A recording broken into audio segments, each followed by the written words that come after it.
Lupus LA would like to thank our generous sponsors for their support of the Your Story, Our Fight podcast. We thank GSK for their focus on autoimmune disease and their continued support of Lupus LA. Hello and welcome to the Lupus LA podcast, Your Story, Our Fight. I'm your host, Adam Selkowitz, and as always, I want to thank our incredible sponsor, GSK Pharmaceuticals, not only for supporting this podcast, but for all the work they're doing to fight lupus. And today we have a really special guest with us. Princess Wilson is here to share her lupus story and her incredible passion for raising awareness for lupus. Hi, Princess. Welcome to the show. Thank you for having me. Thanks for being here. So tell me a little bit about, I always like to give people an opportunity to talk about their life right before their lupus diagnosis, because I always think that's a really interesting transition and what happens when somebody gets a lupus diagnosis. So tell me where you grew up and what sort of life was like before symptoms and diagnosis. Sure. So pretty average, normal life. I was, working, going to school, pretty healthy, never any real issues or any prior illnesses that would have made me believe that I was susceptible to something, especially lupus. And when I actually started experiencing some of the symptoms, lupus wasn't even a thought. In fact, I never even knew what lupus was before diagnosis. And I think that was the biggest challenge for me, is trying to learn what lupus is, how it's going to affect me, and just knowing what I can do to be proactive so that I can continue on with my life and living it as normal as possible, doing whatever I could to maintain what I still have and, work through those challenges when those flare-ups and certain, issues do arise. When I first found out that I got diagnosed, I had just left my primary doctor, and I didn't tell anybody initially what I had because I didn't even know what to say about it. And how old were you at this point? What age were you when you start experiencing symptoms? Early 30s. So just like basically my late 20s, early 30s. So I was just like, what's this going on? It's, your hands aren't supposed to feel this way. And what were your initial symptoms? Sure. So it was almost just, I guess now that I've gotten more experience at it, it's very similar to what people experience if they have rheumatoid arthritis. So it's kind of like it felt like to me when I would get a growing pain when you're younger, and the joints just hurt, and it was just holding the phone could have been the worst task I could ever do, and I knew that was very unusual. I knew that I needed to go and see somebody about that. And I was very fortunate to be able to get diagnosed very early and not be that person that didn't know what was wrong with them. And that was from your primary care doctor, was the one who diagnosed you?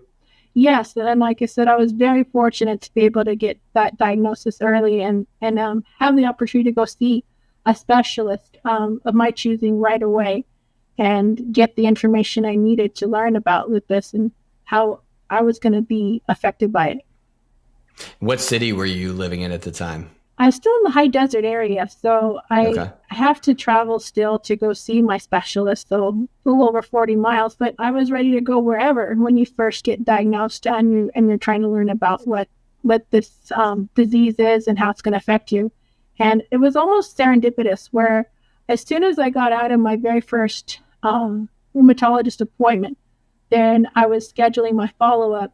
There was a pamphlet on the counter there with a small poster, and it was for a conference by Lupus LA, and they were going to be in my area within the next month, and they were offering information, resources, and it just seemed like the perfect opportunity to participate in this workshop.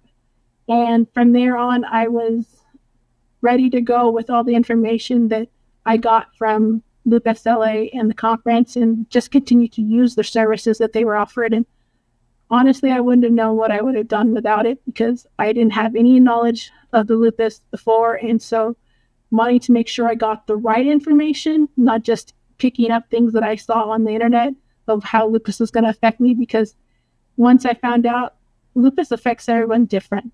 And so what something, could affect somebody else necessarily doesn't mean that's going to happen to me. And I was really happy and fortunate to be able to have a good specialist who helps me with my treatments, addresses my concerns, and then allowing me to get the information from Lupus LA, which offers more resources and information, support groups. I've participated in it all, not only just the financial grants that they offer, but the resources through conferences, whether they're in person or virtual, being able to participate in the support groups and talk to other people who are going through the same thing. All of that is invaluable, especially when you first get diagnosed, because it can be a very scary situation when you don't know what's going to happen next. And when you talk to somebody who's been through it and gives you that support, 100% you feel a little bit, relieved, but 100% more comfort because of that support you get. One of the things you said was you didn't tell anybody, you didn't tell your family. Mm. Did you then sort of go to this conference without your family knowing? And did that help you tell your family? How did that work? And what was the reason that you held back from telling them right away? Sure. So when I first got diagnosed, I wanted to learn about it. And before I started talking to other people about what I have, because it's not something that runs in my family. It's not something that I know anybody who's had or has experienced this. So for me, this was like the first time I've ever heard of it. And wanting to be able to know as much as I could before I started telling people that I have something just seemed like the better step for me. And then I didn't want to overreact, because when you tell somebody you're going to have something for the rest of your life and there's no cure, that can be a scary situation too. So I wanted to make sure I had all the information. I did tell my family probably about a week later, and then maybe a week after that was the actual lupus conference, and they did attend with me. And so having that support was, meant the world to me. Being able to have them get the information the same time I did through the conference, it made me feel very supportive. It made me comfortable, because sometimes you hear things and then you need somebody else to hear it too, for the same information, because you don't want to overreact to a lot of the information when you hear how it can affect. It's almost to the point where some people require organ transplants. And when you start hearing that, you immediately go to like the worst part in your mind, thinking, okay, well, is that going to be me? And I didn't experience some of the worst symptoms that some people could experience, and I'm very fortunate with that. And my specialist actually calls it lupus light. So my symptoms are all external. So it's a lot of the joint pain, and then I do experience some of the skin conditions. And so I'm very fortunate to even have the opportunity to go see somebody who's an autoimmune skin disease doctor.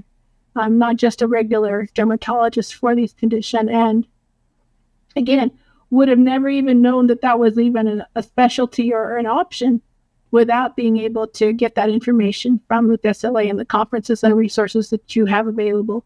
So I love that you took your whole family. When I've seen that at conferences, I always think when somebody's by themselves, that even bringing a friend or bringing somebody to kind of connect with and vent with over the subject matter that you're learning about, because these conferences can be, they're a long day. There's a lot of information.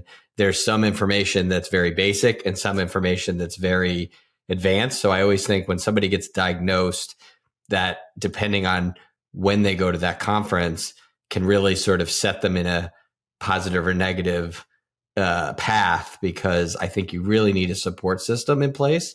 And Lupus LA, to me, obviously is a support system in our support groups and these conferences. But I think having a family or friend support you, I think probably made a really big difference for you. Oh, absolutely. Like I mentioned, just even being able to have that extra support for those doctor's visits And then being able to take them with me to the support meetings and the conferences just made me feel that much better. And it made a difference when you first get diagnosed, at least for myself. And then I continue with that support even now after the years I had to go through COVID without being able to go to any in-person meetings. So I got diagnosed and then COVID hit. So it was a very different experience. You wanted to know how lupus was going to affect me if I got COVID. Did that mean that it was going to be so much worse? And I was able to do all those virtual meetings and workshops that Lupus LA had for those questions, and being able to get that information, because there's so many things that can be like misinterpreted or shown online. You don't want to get the wrong information. And I was very grateful for all of that, and being able to still continue with the support and being able to, have that family support as well. I think it's helped not only with me knowing how to deal with my flare-ups, but how to live with lupus in general. Well, I'm sure, I couldn't think of a worse time to be diagnosed with lupus when the first part of COVID, everybody said, if you have an autoimmune condition, you're going to die. Lock yourself in the closet and don't even look at another person. I can only imagine having just been diagnosed and getting that information, and then on top of it, the fear of COVID. 100%. It was a scary moment for me, and I definitely was very fortunate, like I said, to get the information that Lupus LA had, and being able to ask doctors, not just your regular doctor that you see. Let's take a little break, and then we'll come right back and talk about the emergency grant program that you participated in, because I think that's a really important program that Lupus LA provides, and you've had firsthand experience with it. So we're going to take a break. We'll come right back with Princess Wilson. Please visit our online store at lupusla.org. By purchasing Lupus LA products, you are directly supporting lupus patients and their families. For more information, visit lupusla.org. We are back on the Lupus LA podcast, Your Story, Our Fight. We are talking to Princess Wilson. This podcast has sort of turned into a big advertisement for Lupus LA, which I can never be mad at, because I love when we have guests that have really taken advantage of the programs that we offer. And I think a really important program that you've taken part in is our emergency grant program. So, which used to be primarily Los Angeles based and now is available to people all across the country. So I think this is a great time to talk about it. Tell me a little bit about what led to you needing an emergency grant. Sure. So right after my diagnosis, I found out that the biggest trigger for my flare-up was actually the sun. And that was a big deal. I live in Southern California. How am I in the high desert? How am I going to stay away from the sun? It didn't seem something that I could, really do. Obviously, I always took the precautions of, just wearing the sunblock and doing the, protective gear and the hats. But now I had to really think outside the box. And unfortunately, my financial situation at the time didn't allow me to do a clear tint on my front windows. And so I'm thinking, what is it that can I do? And I came across the Lupus LA grant emergency funds. And I said, this seems like something that could help me. What's the harm? Tell everybody what a clear tint is.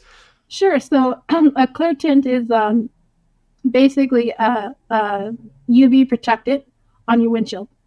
And so it allows for you to get some protection, but doesn't interfere with any of the vision or your viewpoint for the windshield. So everything it's like you don't even see it.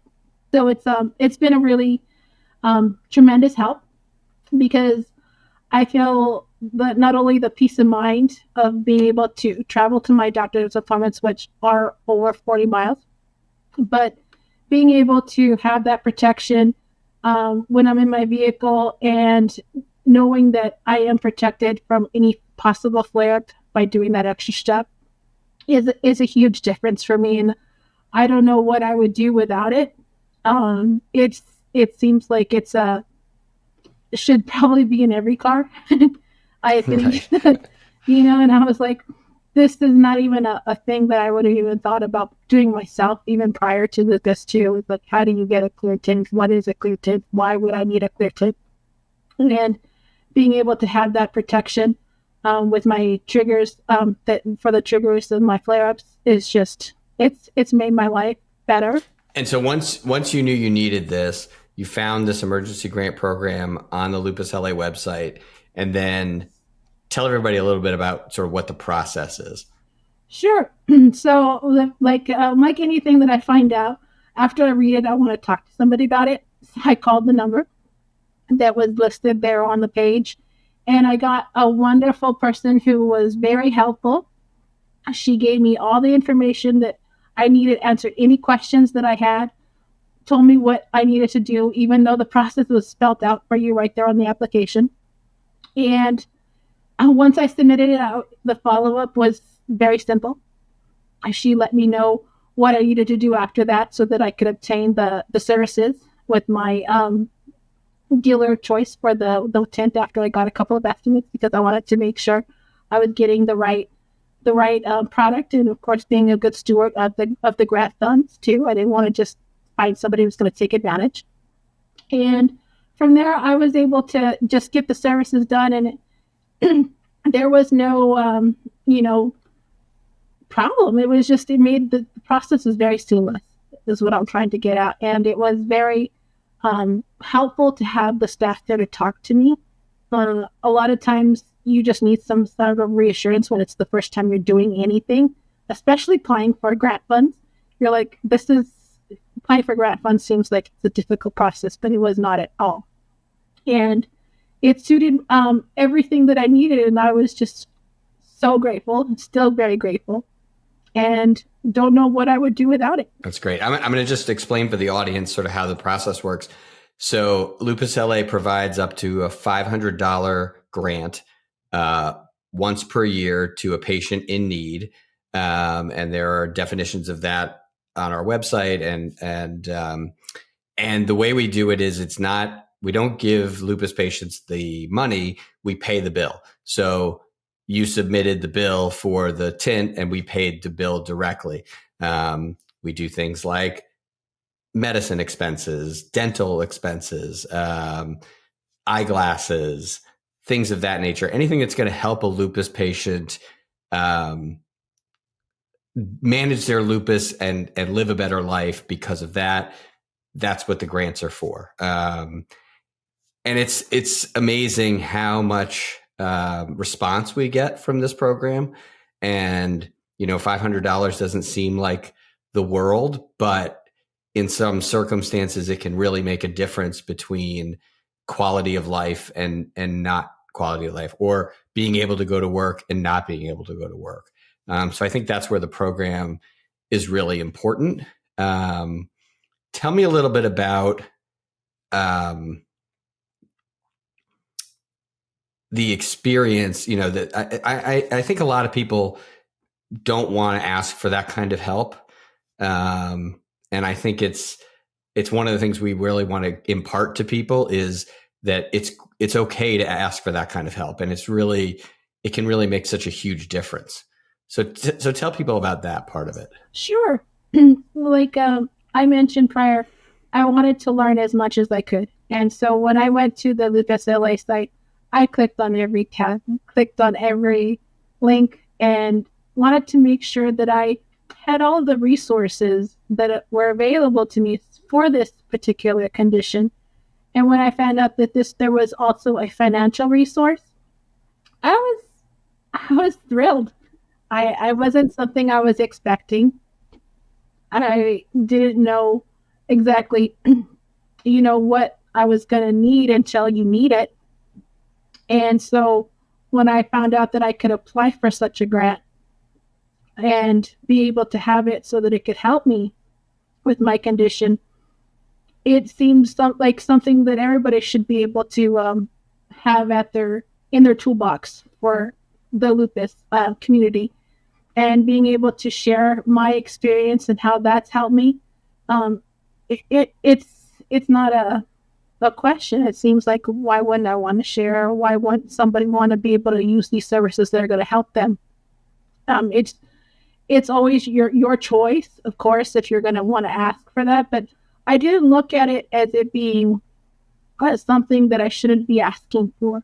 I looked at it as something that was going to help me and that the Lupus Foundation had as a resource. And just like anything that they have on their site for a resource, this was one of them. And it was something for me to use, something for me to help with my condition, and something that was going to make a big difference in my life. And I haven't, been able to do anything like that on my own. And it just made it so much better to have something like that. Terrific. Tell me, how are you feeling these days? What's next for you? Where is your lupus taking you? Or where are you taking your lupus? How's that? Well, I like the phrase that I learned in my support group. I don't I'm not controlled by lupus. Like I have lupus does not have me. And so I know that I can, survive. I'm not gonna be without the support I need. I'm always gonna have the resources available, and I'm always gonna be able to ask for help and be able to know where I need to go to get those resources. And that's been a big deal with me with Lupus LA, because they have the people you could talk to. They have the resources for you to get the specialty care. They have the financial assistance if that's what you need for your better health. And being able to have that plus my family and friends support, it means the world. I mean, I know that there's some things that are never going to change. Like, I'm always going to have to be very careful when I'm out in the sun. But it's not something you can't live with. It's not something that's going to keep me from living the life I want to live. And so being able to understand that because of the resources and my treatment with my doctors, I couldn't ask for anything more. And like I said, I'm very grateful for everything that I've been able to get early on with my diagnosis. And when I said it was serendipitous that I was able to find at Lupus LA almost immediately after my diagnosis, I don't think that was by chance. It's important to know what is available to you, and being able to increase this awareness not only of lupus, but the resources for those who do have lupus. It's an invaluable. Information alone, to me, is worth more than anything else. And so being able to go to a source to get that information, I couldn't ask for more. Well, we couldn't ask for more for a dedicated lupus patient and Lupus LA supporter like yourself. I think you have an incredible attitude. And I'm so happy that the program is working for you. And I appreciate you telling your story, and wish you all the best. Thank you. Thank you very much. On behalf of the entire team at Lupus LA, we thank you for joining the Your Story, Our Fight podcast. Please tune in, spread the word, and come back for more inspiring lupus stories. I'm your host, Adam Selkowitz, wishing you good health, and to always remember, your story is our fight.